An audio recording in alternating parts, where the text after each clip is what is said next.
अस्सलामुअलैकुम। 7 से 8 के साथ मैं हूं सबा शेख। जिसका डर था वो ही हुआ। हुकूमत और अपोजिशन की लड़ाई में मार्शल लॉ नाफिज हो गया। दारुल हुकूमत में फौज उतर आई है। दारुल हुकूमत से मुल्क के दीगर हिस्सों का राब्ता मुनक़ता हो गया है। मुल्क में 1 साल के लिए इमरजेंसी नाफिज कर दी गई है।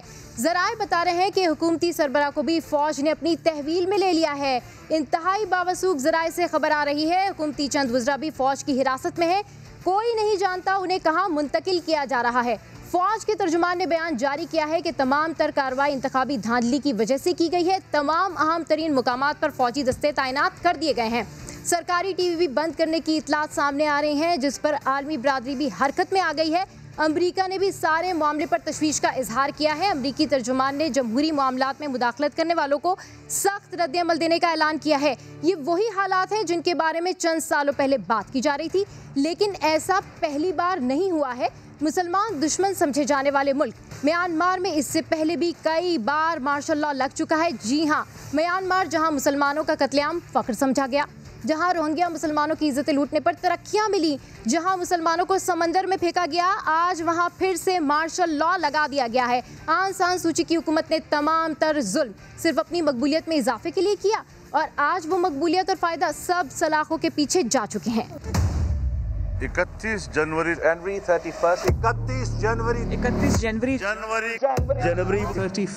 जनवरी पीडीएम में से मैं भूल जाए। ये जनवरी तक के मेहमान हैं। 31 जनवरी जो है वो दी हुई है। 31 जनवरी तक तुम्हारे पास मोहलत है। इस्तीफा दो, घर जाओ। 31 जनवरी तक खुद ब खुद चला जाए जबरदस्त। 31 जनवरी तक हुकूमत को मुस्ताफी होने की मोहलत है। 31 जनवरी को उस तहरीक को हम शिकस्त देंगे। जनवरी 31 तक ये सब मुस्ताफी हो जाए। ऐसी कई जनवरी आई और कई चली गई। हमने इंतजार था कि प्राइम मिनिस्टर इस्तीफा देंगे, मगर वो नहीं दिए। अलबत्ता हमारे इस्तीफे हमारे पास जमा हैं। 31 जनवरी जब आएगी, बकरे की माँ कब तक खैर मनाएगी। 31 जनवरी भी आकर चली गई। बिलावल, मरियम और मौलाना भी गरज बरस कर चले गए, मगर वजीर आजम मुस्ताफी ना हुए और ना ही अपोजिशन तय कर सकी कि इसे लॉन्ग मार्च कब और कहाँ करना है। पीडीएम खुद हुकूमत गिराने में नाकाम रही, मगर बिलावल भुट्टो कहते हैं वजीर आजम इस्तीफा देने में नाकाम रहे।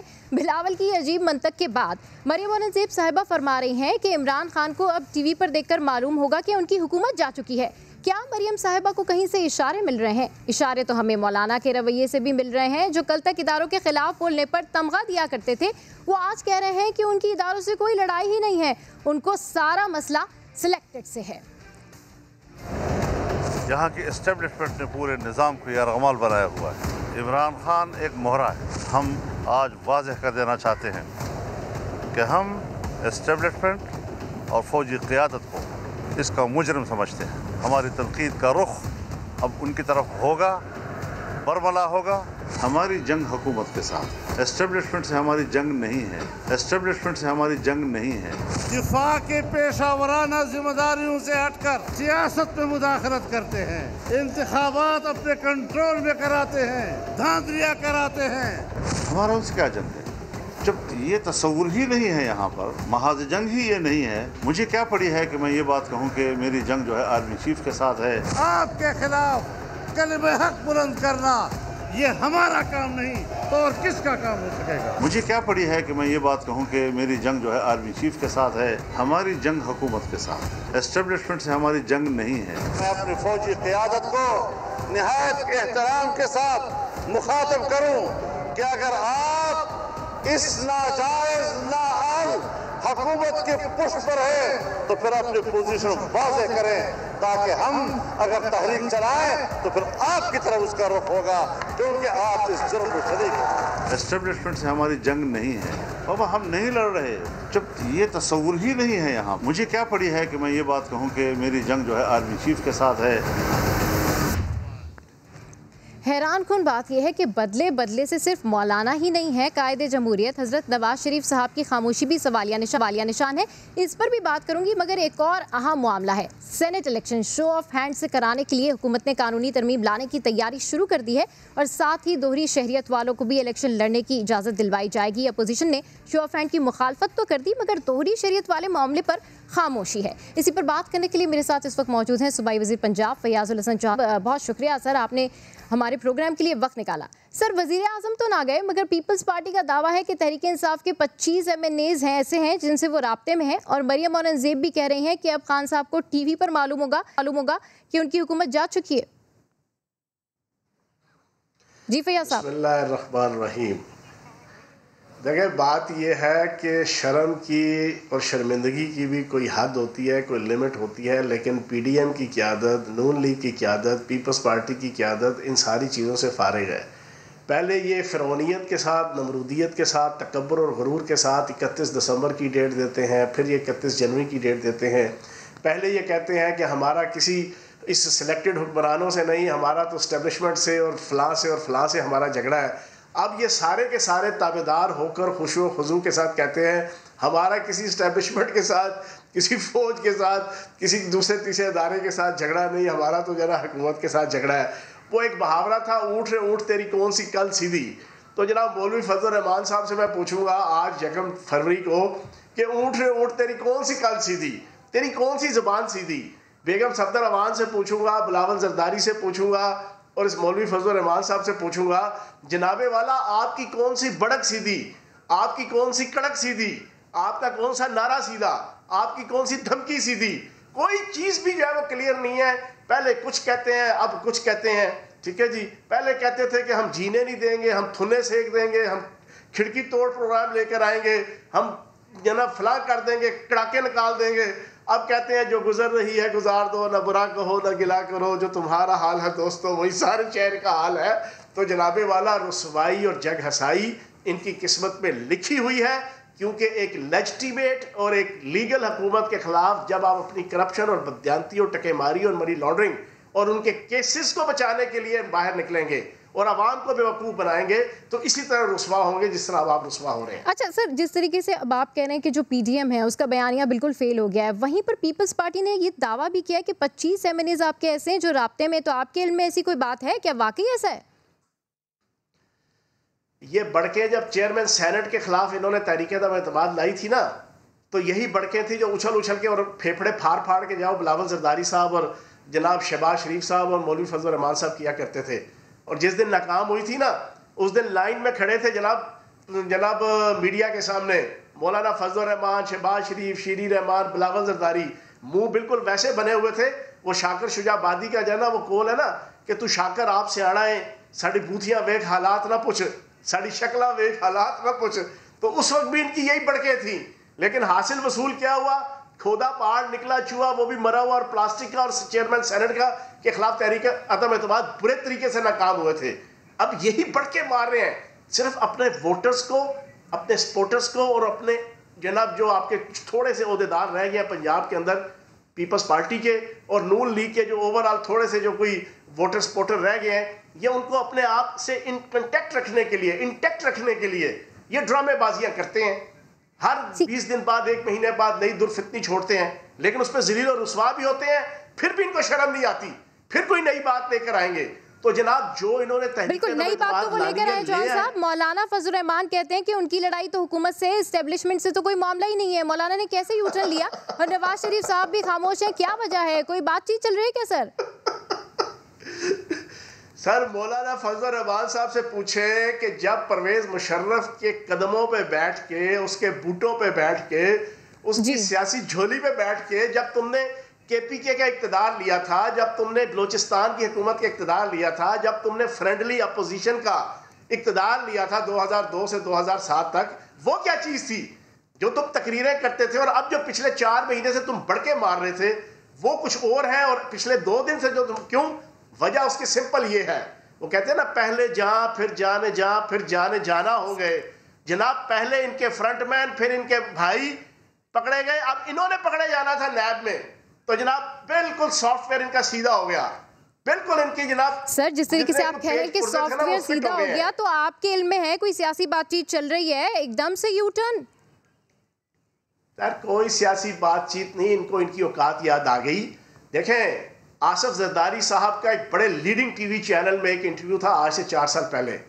उसने पूछा जनाब एंकर ने, जनाब आपके खिलाफ केसेस साबित हो गए तो क्या होगा? उसने कहा किसकी जुर्रत है जो मेरे पे हाथ डाले? वो आसिफ जरदारी की फिरौनियत, वो रौनियत, लेकिन उसी आसिफ जरदारी को स्ट्रेचर के ऊपर और व्हील चेयर के ऊपर जो है वो फिर पूरी पाकिस्तानी कौम ने देखा कि वे पेशियां भुगत रहे हैं। यही मौलाना फजल रहमान साहब ने फिरौनियत करते हुए, फिरौन कहता था ना अना रब्बुकुमुल आला, मुझसे बड़ा रब कोई नहीं है, मुझसे बड़ा आमिर कोई नहीं है, मुझसे बड़ा डिक्टेटर कोई नहीं है, मुझसे बड़ा मजबूत आदमी कोई नहीं है। लेकिन उसके बाद फिर लोगों ने देखा, दुनिया ने, यही मौलाना फजल रहमान साहब का नमरूदियत का और फिरौनियत वाला स्टाइल था कि कोई मेरे पे हाथ नहीं डाल सकता, मुझे कोई एहतसाब का पूछ नहीं सकता, मेरी करप्शन और बदयांती और टकेबारी और पैदागिरी और अकरबा परवरी के ऊपर पाकिस्तान का कोई कानून मुझसे पूछ पड़तीत नहीं कर सकता। लेकिन अब वक्त आ रहा है, आहिस्ता आहिस्ता उनकी ट्यून चेंज हो रही है। उन्हें समझ आ गई है यहाँ पे वजीर आजम इमरान खान है, यहाँ पे वजीर आजम नवाज शरीफ नहीं है, यहाँ पे वजीर आजम यूसुफ ज़ा गिलानी नहीं है, यहाँ पर वजीर आजम शाहिद खान अब्बासी नहीं है, यहाँ पे मिसाके जमहूरियत राधा आओ मिल के खाए आधा आधा वाला सिस्टम नहीं है। यहाँ पे जब नैब पकड़ेगी तो उसके ऊपर कोई प्रेशर नहीं होगा किसी सरकार का कि भाई हाथ होला रखो, आपस में मुफाहमत की सियासत वाला दौर नहीं चल रहा। तो अब इनको समझ आ रही है आहिस्ता आहिस्ता कि जनाब नहीं, पकड़ होगी तो बड़ी जबरदस्त होगी, एहतसाब का कदम कटेगा तो बिल्कुल ठीक कह रहे हैं कि बिल्कुल ठीक कह रहे हैं कि आप अपोजिशन की जानिब से यूटर्न पे यूटर्न सामने आ रहे हैं। अच्छा सर, बिल्कुल सियासी बातें तो बहुत हो गई हैं, कुछ महंगाई के हवाले से बात करते हैं। तो पहले जरा आपको कुछ सुनवाना चाहती हूँ, फिर इस पे मजीद डिस्कस करेंगे। मेरी सबसे पहली डिमांड ये है कि आलमी मंडी में तेल की कीमत नीचे गिर चुकी है। आपको कम से कम 5 रुपए लीटर पेट्रोल और केरोसिन ऑयल की कीमत कम करें। तो बिजली महंगी, गैस महंगा, पेट्रोल महंगा।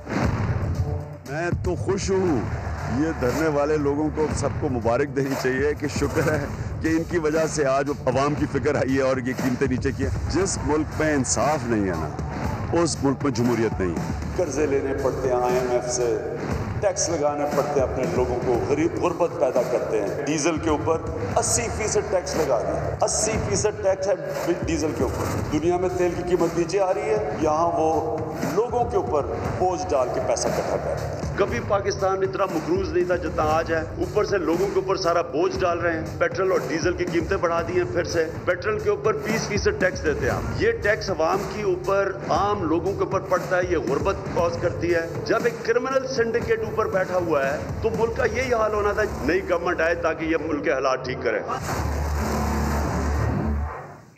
तो सर ये भी ज़रा देखिएगा कि आने से सिर्फ 6 माह का पहले का है। इमरान खान साहब ये कह रहे हैं कि नवाज हुकूमत ने तेल महंगा करके अवाम पर टैक्सेस का बोझ बढ़ाने की एक और कोशिश की है। उन्होंने मजीद कहा कि ये शर्म का मुकाम है कि हुकूमत ताकतवर तबके से तो टैक्स ले नहीं रही, उल्टा हुकूमत ने शरीफों को मनी लॉन्ड्रिंग की खुली छूट दे रखी है। लेकिन आज आप लोगों के मुताबिक मुल्क की तारीख में सबसे ज़्यादा टैक्स कलेक्शन हुआ है, मनी लॉन्ड्रिंग भी रुक गई है। तो सर फिर अब पेट्रोल क्यों महंगा किया जा रहा है, क्यों इन्फ्लेशन रेट बढ़ रहा है? अच्छा, आपने जो वज़ीर आज़म पाकिस्तान इमरान खान साहब की स्पीच सुनाई कि जिसमें वो क्रिटिसाइज़ कर रहे थे नवाज शरीफ के ऊपर, तो ये उस दौर में है कि जब आपका 30 रुपये और 32 डॉलर और 30 डॉलर का जनाब तेल था फी बैरल इंटरनेशनल मार्केट में, तो इस वजह से उन्होंने ये बात कही। तो अब वो सूरत हाल नहीं है, अब अच्छी खासी कीमतें जना इंटरनेशनल मार्केट के अंदर भी जो है वो बढ़ चुकी हैं। तो जैसी वो कीमतें बढ़ी हैं उसके मुताबिक जो है वो अब तेल की कीमतें ऊपर नीचे होती हैं। अच्छा सर, ऐसा नहीं है जैसा कि आप कह रहे हैं, मैं आपको बताती भी हूँ कि ये जो ओपेक का चार्ट है, इस हवाले से अगर मैं आपको बताऊँ तो नवाज शरीफ के दौर में जब आलमी मंडी में तेल की कीमत सबसे ज़्यादा थी $94 फी बैरल, तब भी पेट्रोल ज़्यादा से ज़्यादा 105 रुपये था सर। अब आलमी मंडी में प्राइस $54 फी बैरल है और कीमत 109 रुपये है। उसमें एक चीज़ और भी है कि डॉलर की कीमत के ऊपर ज़मीन आसमान का फ़र्क आया है ना। अब डॉलर की कीमत 160 के राउंड अबाउट है, उनके दौर के अंदर डॉलर की जो ना कीमत जो है वो अच्छी खासी नीचे थी, जिसकी वजह से वो 105 का फ़र्क और आपको दूसरा नज़र आ रहा है कि आपका $94 फी बैरल के बावजूद आप कहती हैं कि 105 रुपये था। डॉलर की कीमत जो है ना वो उस वक्त कम थी, अब डॉलर की कीमत अच्छी खासी ज़्यादा है, इसकी वजह से जो है ना वो कीमतें जो है ना वो बढ़ी हुई हैं। अच्छा सर, जिस तरीके से आप कह रहे हैं कि कीमतें बढ़ी हुई हैं, तो इसके लिए अब क्या पॉलिसी क्या बना रहे हैं सर आप? क्योंकि देखिए अवाम महंगाई का शिकार है और खान साहब से बहुत ज़्यादा उम्मीद है। जी सर, जी। ये आप हमाद अजहर साहब को, असद उमर साहब को आप लें, वो आपको इसके हवाले से अच्छे तरीके से बताएंगे। आप मुझसे बात करें पॉलिटिकल हवाले से या पंजाब हुकूमत के हवाले से, उसका मैं आपको जवाब दे दूंगा। जी जी बिल्कुल सर बिल्कुल हम आदर साहब का भी हम इसके ऊपर जो है वो बयानियाँ लेंगे कि क्या ओवरऑल सूरत हाल है। सर पेट्रोल महंगा हो रहा है मगर आपकी हुकूमत महंगाई में कमी का दावा कर रही है और जिस इदारा शुमारियात की रिपोर्ट को बुनियाद बनाया जा रहा है इसमें वाज़े लिखा है कि सिर्फ सब्जियों के दाम ही कम हुए हैं। चीनी 26%, आटा 25%, कुकिंग ऑयल 14% महंगा, दूध, तालीम, सेहत सब महंगा हुआ है। सर ये क्या वजह है सर? देखो बात यह है कि चीज़ें कुछ सस्ती भी हुई हैं और काफ़ी सस्ती हुई हैं। हालांकि सर्दियों के मौसम के अंदर फ्रूट और सब्जियां जो है ना अच्छी खासी महंगी हो जाती हैं नवंबर, दिसंबर, जनवरी, फरवरी में। लेकिन इस दफ़ा पंजाब हुकूमत और वफाक हुकूमत ने और ख़ुसूसन इमरान खान साहब ने ज़ाती दिलचस्पी लेके आपके आटे की कीमत भी और चीनी की कीमत भी, सब्जियों की और फलों की कीमतों को भी हमने मुख्तलिफ टैक्टिक्स के ज़रिए से इंपोर्ट करके भी और बाकी मुख्तलिफ स्टार्स लगाकर तकरीबन 500-600 हमने सहूलत बाज़ार लगाए, हमने चीज़ों को कंट्रोल किया और इंशाल्लाह अगले 2.5 साल आपको जो है वो महंगाई जो है वो कंट्रोल नजर आएगी इंशाल्लाह। ठीक है। अच्छा सर आपने कहा कि आपसे पॉलिटिकल सवाल ही पूछा जाए तो अब मैं आपसे उसी हवाले से पूछती हूँ कि अगर पेट्रोल की कीमत में इजाफे की वजह से अभी तक पिछली हुकूमतें ही हैं तो फिर शहबाज शरीफ के इंतहाई करीबी साथी, उनके दौर में chairman Punjab power development board, chairman Punjab mineral development corporation, chairman of board of directors Punjab development company limited, member chief minister economic advisory council और director Punjab investment and trade और chairman Punjab land development director Lahore waste management रहने वाले नदीम बाबर आपकी काबीना में क्यों हैं? इससे पहले उमर अयूब वजीर पेट्रोलियम थे जो माजी की दोनों हुकूमतों का हिस्सा रहे। सर देखिए बात यह है कि बेसिक चीज़ तो जो है वो करप्शन की है। करप्शन किया करते थे शहबाज शरीफ साहब, हमजा शहबाज साहब, नवाज शरीफ साहब और इनका पूरा ख़ानदान। अब इनके नीचे कोई काम करने वाले हैं जो है ना वो तो कोई करप्शन अगर सपोज नहीं करता तो वो एक नई हुकूमत में आके अगर लग जाता है तो वो इतना ज़्यादा कोई काबिल मज़म्मत या काबिल इल्ज़ाम नहीं है। असल तो ये लोग थे, ये जो सुबह दोपहर शाम इन्होंने लूटमार मचाई हुई थी, इन्होंने जो पापड़ वाले और फलूदे वाले और छाबड़ी वाले और रेडी वाले और सैनिटरी वर्कर अपने और नायब कासिद उनके अकाउंट्स में जनाब अरबों रुपये जनाब आ रहे हैं और जा रहे हैं और फिर वहाँ से इनके ख़ानदानों के जनाब बेटियों और बहनों और माओं और भाइयों के अकाउंट्स में जा रहे हैं। वो लूटमार तो ये ख़ानदान कर रहा था ना, उसमें अगर साथ नीचे अब आप ब्यूरोक्रेट्स की बात करेंगे, अब ब्यूरोक्रेट्स आसमान से तो नहीं उतार के हम लेकर आएंगे, हमने उन्हीं ब्यूरोक्रेट्स को लेकर चलना है जो ब्यूरोक्रेट्स मौजूद हैं। अब उन ब्यूरोक्रेट्स में जो शहबाज शरीफ या नवाज शरीफ के राइट या लेफ्ट कोई अहम जिम्मेदारियां जो है वो अदा करते रहे हैं, हमने उनको उठा के बहीरा अरब के अंदर तो नहीं फेंक देना ना, या दरिया रावी में तो नहीं ये फेंक देना, वो मौजूद है, उनका कॉन्स्टिट्यूशनल लीगल राइट है कि वो अपनी नौकरी करें, उन्हीं को ही हमने यूटिलाइज करना है ना। अगर उनमें से हम किसी को सेक्रेटरी लगाते हैं, किसी को DIG लगाते हैं, किसी को मुख्तलिफ पोस्ट पे रखते हैं तो आप कहें कि यार ये तो शहबाज शरीफ के साथ थे, उनके दौर में तो करप्शन होती थी, तो आपने इनको लगा दिया। अच्छा सर जिस तरीके से आप करप्शन की बात करते हैं तो माजी में अगर वो करप्शन कर रहे थे तो करप्शन रेट जो है माजी में कम हो रहा था अब बढ़ रहा है, महंगाई माजी में कम हो रही थी अब बढ़ रही थी। सर ये कुछ जरा समझा दीजिए, ये क्या स्टैट्स है, क्या फॉर्मूला है? मैं समझा देता हूँ। समझा तो हम चुके हैं पिछले 3 दिन से। ये बुनियादी तौर पे 2017-18 का डेटा है, 2019 में कंपाइल हुआ है, 2020 दिसंबर और जनवरी हमारे इस 2021 में जाना उन्होंने रिलीज कर दिया है। सिंपल सी बात है, जब आएगा 2020 और 21 का जनाब आपके सामने डेटा, तो उसका रिजल्ट आएगा तो आपको समझ आ जाएगी करप्शन कितनी ऊपर गई कितनी नीचे गई। इसी रिपोर्ट के अंदर आपकी पाकिस्तान के अंदर नैब के किरदार को सराहा गया कि मौजूदा हुकूमत के अंदर नैब ने बड़े अहसन तरीके से जब अपना इकदाम किए, 343 अरब रुपया इसी दौर के अंदर 2.5 सालों के अंदर नैब ने रिकवर किया है। 240 अरब रुपये पंजाब के अंदर एंटी करप्शन ने जो रिकवर किया है।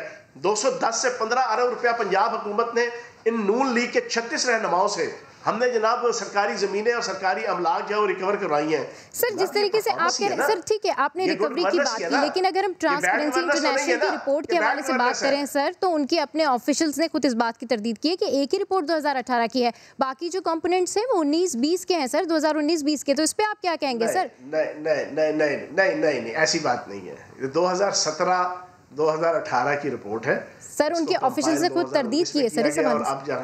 तो मैं बता रहा हूँ ना जी, मैं हुकूमत का ऑफिशियल आपको बता रहा हूँ जी। ठीक है, बहुत शुक्रिया सर। इस वक्त हमारे साथ चौहान साहब मौजूद हैं, उस्मा बुखारी साहिबा ने हमें ज्वाइन किया है और उस्मा बुखारी साहिबा से ओवरऑल पूछते हैं। उस्मा साहिबा, आपकी जो सियासत है, PTM का जो बयानिया है वो दिन ब दिन चेंज होता जा रहा है, आप ये बताइए कि आप लोगों की अब क्या पॉलिसी है, क्या करने जा रहे हैं? इस्तीफे थे, इस्तीफे नहीं आए, लॉन्ग मार्च था, लॉन्ग मार्च नहीं हुआ, डेडलाइन गुजर गई, लेकिन सिर्फ बिलावल भुट्टो को ख्याल आया और उन्होंने ट्वीट कर दी कि जी डेडलाइन तो गुजर गई है, अब आगे हम मिलके ये करने वाले हैं। क्या करें, क्या करने जा रहे हैं उस्मा साहिबा आप लोग? देखिए, इसमें मेरी गुजारिश ये है कि PDM एक इत्तेहाद है मुख्तलिफ जमातों का, और उसके अंदर हालात और वाक़यात के मुताबिक जो है वो स्ट्रेटजी बनाई जाती है। हम PTI तो है नहीं कि जो इस्लामाबाद पे यलगार कर दें, हम सिविल नाफरमानी करें, हम जो है वो लाशें लेके निकलें, हम कहें हम कफन पहन के आ रहे हैं और हमारे पीछे कोई गैबी ताकत भी हो, ऐसा तो हमारे पास मामलात हैं नहीं। हम आवाम की मदद से इस वज़ीर आज़म को जो लाइव कॉल्स नहीं सुन सकता, जिसको जो है वो वज़ीर आज़म आवाम का सामना नहीं कर सकता, उसको 3 घंटे की एडिटिंग चाहिए होती है आवाम से बात करने के लिए, और एक लंबी टीम है, वो मैंने ट्वीट भी की है अभी, जो 10-12 लोगों की टीम है एडिटिंग करने के लिए। जो वज़ीर आज़म का हाल ये हो ना, और रात को वो कहे कि बहुत अच्छी माशी तरक्की हो गई है, महंगाई कम हो गई है, और उसके बाद जो है उसी वक्त वो समरी पे साइन कर रहा हो कि पेट्रोल की कीमत में 1 महीने में तीसरी दफ़ा इजाफा कर दिया जाए, और उसके बाद हमें किसी को किसी और मदद की ज़रूरत नहीं। आवाम इस आदमी से तंग हैं और इसको घर भेजना चाहते हैं। हमारी 4 फरवरी को PDM की सरबराह मीटिंग है 3 दिन बाद, और उसमें जो भी मुख्तलिफ पॉलिटिकल पार्टीज़, जिसमें पीपल्स पार्टी भी अपनी हिकमत अमली के हवाले से मशवरा देगी, PMLN जो है वो भी अपना मशवरा जो है वो देगी, बाकी पॉलिटिकल पार्टीज़ भी होंगी, और मुत्तफ़िका तौर पर किसी एक पॉइंट पे पहुंचा जाएगा। लेकिन मेरी राय के मुताबिक, और मुझे लगता यह है कि जो लॉन्ग मार्च के हवाले से जो फैसला है वो किया जाएगा, उसकी तारीख का ऐलान होगा। अच्छा, जिस तरीके से आप कह रही हैं कि लॉन्ग मार्च के हवाले से फैसला किया जाएगा, ये बातें कई दफ़ा पहले भी हो चुकी हैं और अब तो डेडलाइन भी गुजर गई है। अब दोबारा से आप स्ट्रक्चर बनाएंगे, दोबारा से एक दूसरे से बात करेंगे, क्योंकि बिलावल भुट्टो तो कह चुके हैं कि अदम एतमाद वाली जो तहरीक है उस पर भी गौर करें, लेकिन उस पर एहसन इकबाल ने काफ़ी तहफ़्फ़ुज़ात का इज़हार किया। तो आप कैसे मैनेज करेंगे? दोबारा से लॉन्ग मार्च, दोबारा से वही तमाम तरह स्ट्रेटजी बनाएंगे जो पहले आपके लिए इतनी काबिल अमल नहीं हो सकी, आप उसको पहले इम्प्लीमेंट ही नहीं कर सके? देखिए, आपको ये मालूम होगा और होना भी चाहिए कि लॉन्ग मार्च हमेशा किसी तहरीक का आखिरी पॉइंट होता है, या एटलीस्ट सेकंड लास्ट होता है इस्तीफे देने से पहले आपको पब्लिक मोमेंटम बिल्ड किया जाता है। और यही हमने कहा, हमारी जो पिछली भी प्रेस कॉन्फ्रेंसेस थी उसमें यही कहा कि पहले हम सड़क के ज़रिए मैस मूवमेंट को मोबलाइज करना चाहते हैं, और उसके बाद जो है वो लॉन्ग मार्च की तरफ आएंगे। तो हमारी हिकमत अमली में कोई चेंज नहीं हुआ। हमने पहले रैलीज कर ली हैं, जलसे कर लिए हैं, और अब लॉन्ग मार्च जो है वो उसके बाद इस्तीफे या उससे पहले इस्तीफे जो है वो देने हैं, उसका क्या करना है, तरीके अदम एतमाद की जो बात पीपल्स पार्टी कर रही है उसके ऊपर अगर इम्प्लीमेंट हो सकता है तो कैसे हो सकता है, ये तमाम बातें हैं जो 4 फरवरी की मीटिंग के अंदर जो है वो सामने रखी जाएंगी, और उसके ऊपर यकीनन को फैसला करने की बात होगी। मैं अभी इत्तफाक से बात से पहले चौहान साहब के चंद जुमले सुन सकी जो वो मुझसे पहले फरमा रहे थे। मतलब हैरत की बात यह है कि अपना आटा चीनी चोरी जो है वो मतलब वो उनको भूल गई। बुज़दार साहब को शराब लाइसेंस के स्कैंडल में 2 दफ़ा नैब ने बुलाया, उसके बाद नैब भी भूल गई। उसके बाद इनके ऊपर अद्वियात का स्कैंडल आया, इनके ऊपर पेट्रोलियम का स्कैंडल आया, LNG का स्कैंडल आया, वो सब वो साइड पे कर गए। और वो जो आपने सवाल किया कि ट्रांसपेरेंसी इंटरनेशनल की रिपोर्ट के मुताबिक करप्शन जो है उसमें इजाफा हो रहा है, उसको उन्होंने सारा जो है वो फिर माजी की हुकूमत और वो ब्यूरोक्रेसी और उस पर डाल दिया।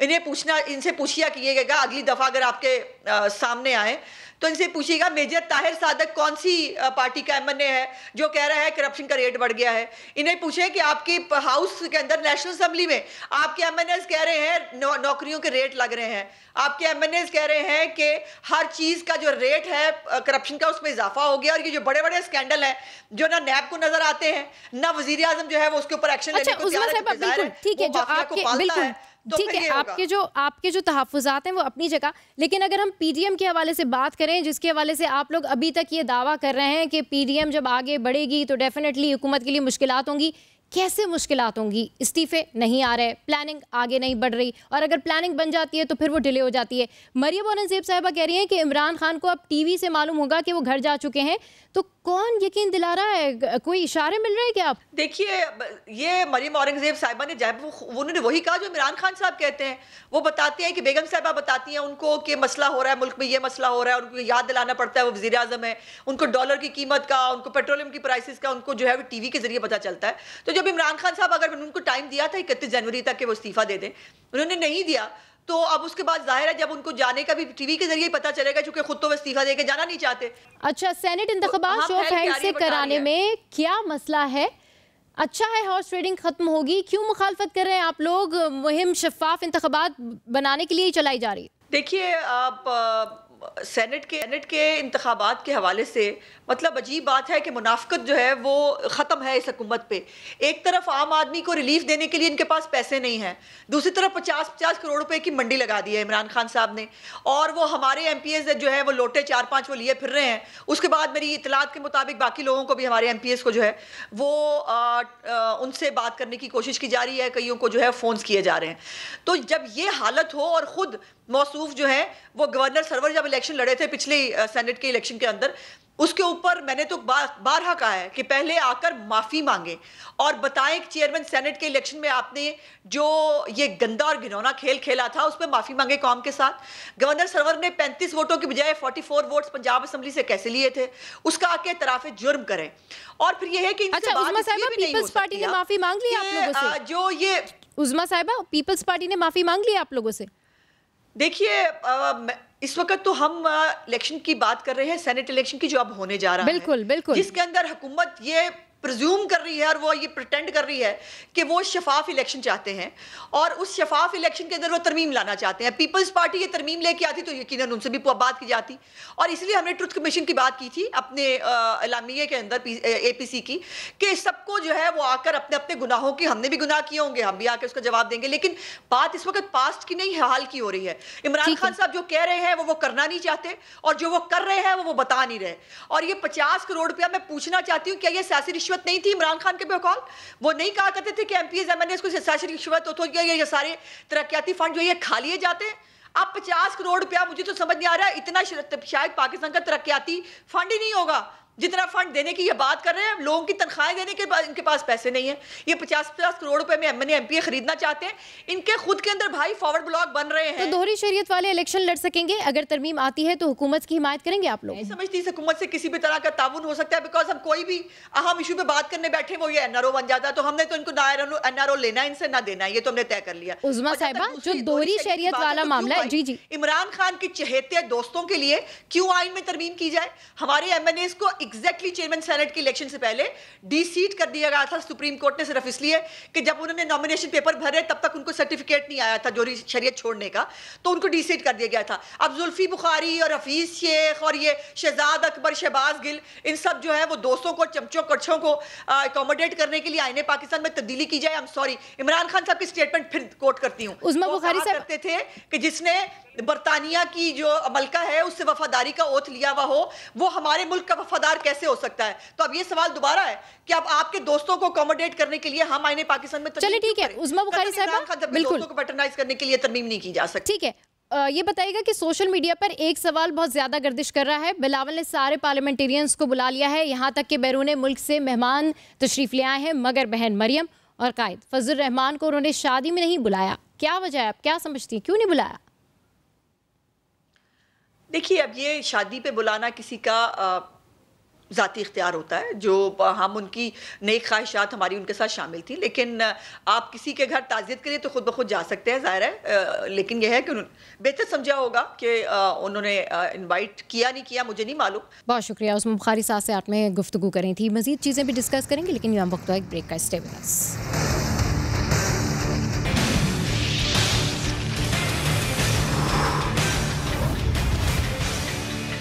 प्रोफेशनल बॉक्सिंग फाइट में पहली बार कोई बॉक्सर फाइट के दौरान लड़ते हुए जान से गया। बॉक्सर मोहम्मद असलम को फाइटिंग के दौरान हरीफ बॉक्सर का जोरदार मुक्का सर पर लगते ही हालत खराब हो गई। अस्पताल पहुंचकर कुछ देर बाद ही जान से गया। सवाल ये पैदा होता है कि ये हुआ कैसे, क्योंकि आलमी शोहरत याफ्ता बॉक्सर मोहम्मद आमिर तो ये कहते हैं कि सही ट्रेनिंग ना होने की वजह से असलम की जान गई, जबकि पाकिस्तानी बॉक्सिंग फेडरेशन ने इवेंट से लाताल्लुकी का इजहार कर दिया है। सिंध के स्पोर्ट्स मिनिस्टर ने तो इसे गैर कानूनी फाइट करार दिया है। इसी पर बात करने के लिए इस वक्त हमारे साथ मौजूद हैं general secretary Pakistan boxing council Kaleem Ahmed साहब। बहुत शुक्रिया सर, आपने 7 से 8 के लिए वक्त निकाला। सर, इंतहाई दिलखराश ये वाक़या है। कलीम साहब, ये इवेंट आपके इदारे ने अरेंज करवाया था, अगर ये दुरुस्त है तो बताएगा कि वाक़या कैसे पेश आया, क्योंकि कहा यह जा रहा है कि मोहम्मद असलम का शायद ब्लड प्रेशर काफ़ी ज़्यादा था जब वो फाइट कर रहे थे। प्रोफेशनल बॉक्सिंग एक रिस्की गेम है और इसके अंदर इस चीज़ का ख़तरा रहता है, और जो बॉक्सर्स हैं वो इस ख़तरे से अवेयर होते हैं, उसके बाद ही वो बॉक्सिंग के रिंग में उतरते हैं। सिंध के सेक्रेटरी स्पोर्ट इसे गैर कानूनी फाइट करार दे रहे हैं।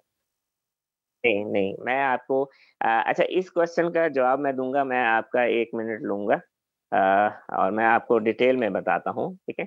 पाकिस्तान बॉक्सिंग काउंसिल 2016 से पाकिस्तान में प्रोफ़ेशनल बॉक्सिंग के मुकाबले करवा रहे हैं। जिस वक़्त प्रोफ़ेशनल बॉक्सिंग में सिर्फ़ मोहम्मद वसीम को जाना जाता था, आज पाकिस्तान में 101 बॉक्सर 101 बॉक्सर्स हैं जो वर्ल्ड रैंकिंग में आए हैं। ये सब बॉक्सर इसी प्लेटफ़ॉर्म पे खेल के आगे आए हैं और उन्होंने पाकिस्तान का नाम रोशन किया। आज हमारी फीमेल 12 फीमेल बॉक्सर्स हैं जो वर्ल्ड रैंकिंग में है, जिसमें से एक फीमेल बॉक्सर है जो वर्ल्ड में 21 नंबर पे है रैंकिंग में।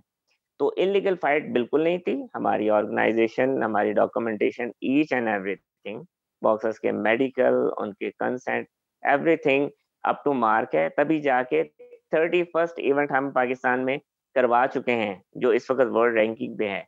तो हम इस गेम के रिस्क को समझते हैं।